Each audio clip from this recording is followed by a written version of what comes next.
Roll up, welcome to the circus. Inside you'll find a man whose legs have been eaten clean off, and a mutant gator the size of a truck. Fancy playing hide and seek with a murderous child abductor? Come right in!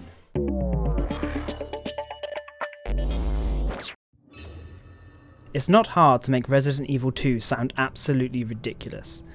This is a game that trains you to shove a grenade inside a zombie's mouth and watch as its head explodes. Shoot a cheek and it will pop with sticky viscera, like an overgrown zit.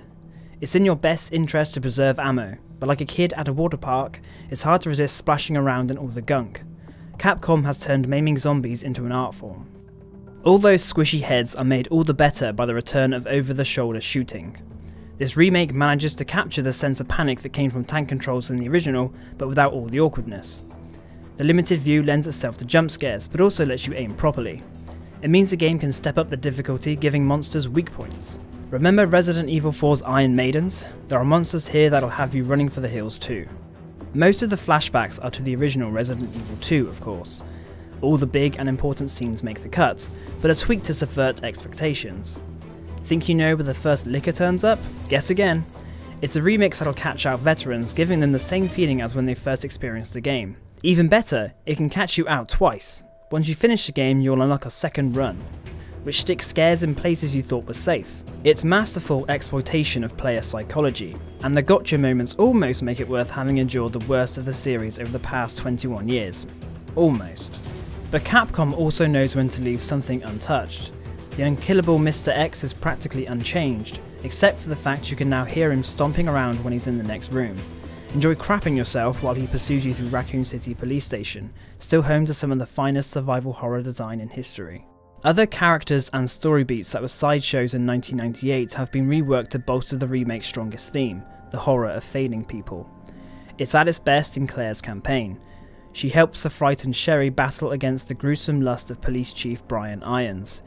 Being pursued by a cast of monstrous men brings the pair closer together, and imbues their side of the game with parental heart. It's okay. I won't hurt you, I promise. Leon, on the other hand, is a sap. The solo star of Resident Evil 4 struggles to find a single genuine emotion here. Hope I don't have to write a report on this, he says smugly after bringing a bell crashing down from a clock tower. First of all, you have bigger problems, mate. And second, that's not even remotely funny.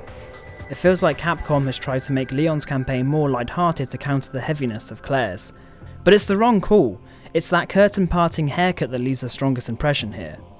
A big part of the appeal of the Resident Evil series is its goofiness, and while it's not entirely absent here, it does feel lacking. Yes, the lavish streams of gore are superb, and you can still unlock a giant piece of sentient tofu as a playable character, but making sure the game makes sense has caused it to lose some of its outlandish personality. Not that I'm thinking about that when aiming a shotgun at a zombie's head at point blank range, so that the blood squirts into my character's face and all over their clothes. This remake is a bloodbath for longtime fans to relish, and it would stand tall even without the legacy behind it. So there you go, that's our review of Resident Evil 2. You can read the full critique over on PCGamesN.com, but before you do head off to pick out the gore hanging from your hair, please take the time to like this video, subscribe to PCGamesN on YouTube, and hit that bell to get more videos like this. Thanks for watching.